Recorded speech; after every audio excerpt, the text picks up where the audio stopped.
Yo, salute. It's your boy Gmo, Legion, and Knicks here to talk about recent news with the Knicks. The New York Knicks signing MarJon Beauchamp to one of their two-way contracts after releasing both Jacob Toppin and Matt Ryan this past week. Now, MarJon Beauchamp has kind of been all over the place. He got drafted out of the G League Ignite team back in 2021.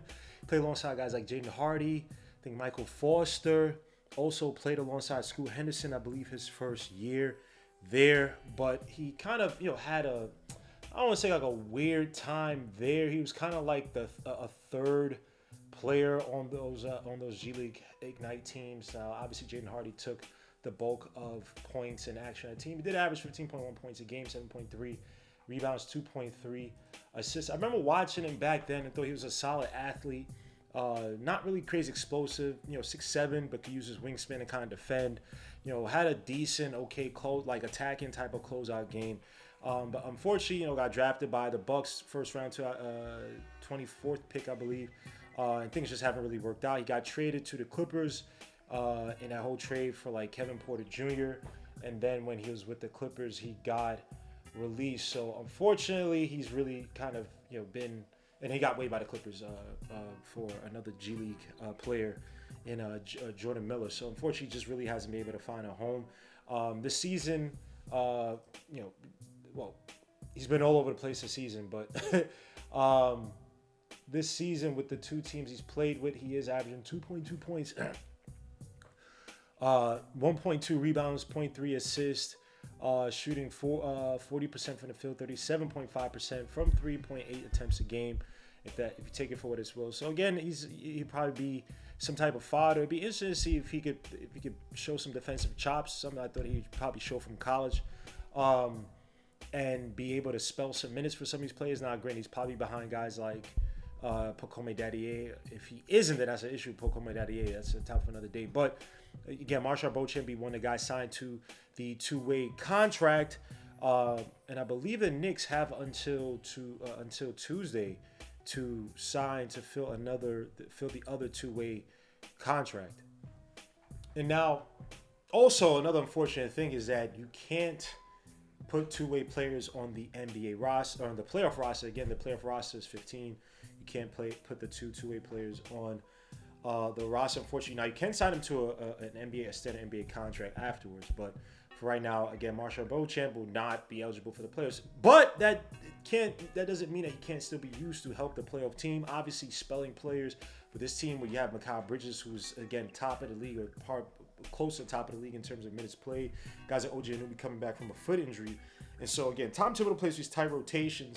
So I hope, I pray, I doubt it, that he tries to spell some of these players, obviously in blowout games, whatnot. But Tom Thibodeau will still play you 40-something minutes, 38 minutes in a damn blowout game, and then play the rookie guys or not the other guys for maybe 3 minutes, 4 minutes, or something like that. But again, MarJon Beauchamp could help spell minutes for guys like OG Anunoby. We can talk about his development in the future. Again, he really hasn't really shown his wares with the Bucks nor the Clippers. Now, another player, and obviously there's some players that remain. We still have the actual roster spot that's open for several candidates. You have guys like Moses Brown, who's put up some solid numbers with the Dallas Mavericks. I believe I want to say he had 20 points the other day against the Hornets. I said the Hornets. Yeah, he had 20 points against the Hornets. He had 18 against Milwaukee, 20, 11, and 3 blocks against the Hornets, and then he had 18 and 9 against the Milwaukee Bucks. He has been a little bit foul prone. His free throw is probably one of the ugliest things I've ever seen in my life, but he's been a decent player in the paint. Guy can help us rebound. He's been a decent offensive rebound for his time called back up with the Dallas Mavericks, or the times he's played with the Dallas Mavericks. Obviously, he can't re-sign him because he can't sign him to a 10-day contract. So again, the Knicks reportedly have been in contact with him and have interest in signing him.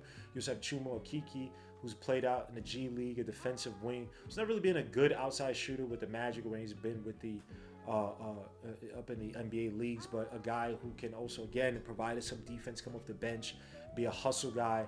It'd be really important for Tom Thibodeau to get these type of guys. You see the so-called machinations and changes he's made to kind of shut down teams and close out minutes. Look what he did against the Miami Heat, switching Mikal Bridges out for OG Anunoby defensively, and also taking Mikal Bridges out and bringing Miles McBride, having OG Anunoby play against Tyler Hero, and he's able to disrupt Tyler Hero, get us into overtime where we won.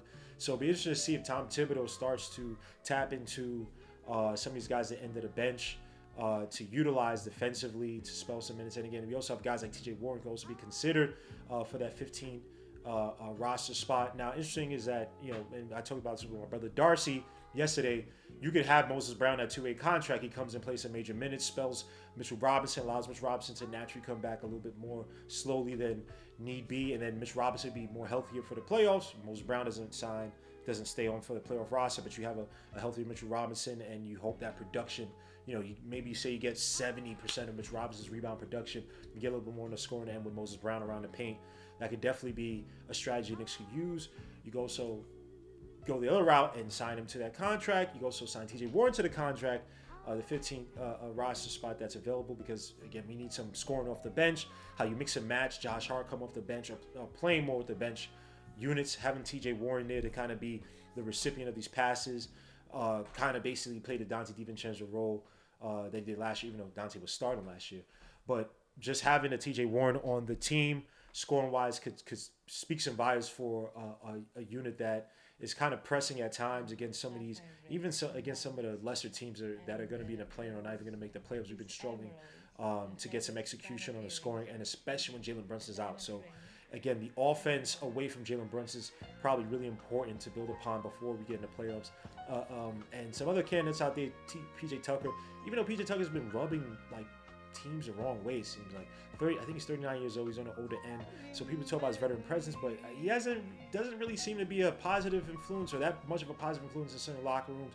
It's kind of angled his way to be kind of waived and released so he could go to other teams. He's kind of just hopping from team to team. So I'm good on PJ Tucker. I think it's going to be Chuma Okeke, TJ Warren, Moses Brown, and MarJon Beauchamp taking that second roster spot, the second 2-way contract. It'd be interesting to see how the Knicks move forward and who they sign to the roster and who they sign to the 2-way contract. Again, I think it's going to be Moses Brown to the 2-way contract and TJ Warren to the roster spot. But guys, let me know your thoughts. How do you feel about us signing MarJon Beauchamp? Can he be a development piece for the future? Can he get any minutes this season? How'd you like him come out the draft? I thought he was okay coming out the draft. I thought he was decent. He averaged 30 points in high school. God. That's crazy. But yeah, let me know your thoughts. Let me know your thoughts. A really interesting name. I thought he was going to be something a little bit better come out of G League. Maybe we got a diamond in the rough. I don't know. Maybe Tom Thibodeau could tap into his mentals again. He's around 24 years old. He's 6'7", 6'6", 6'7".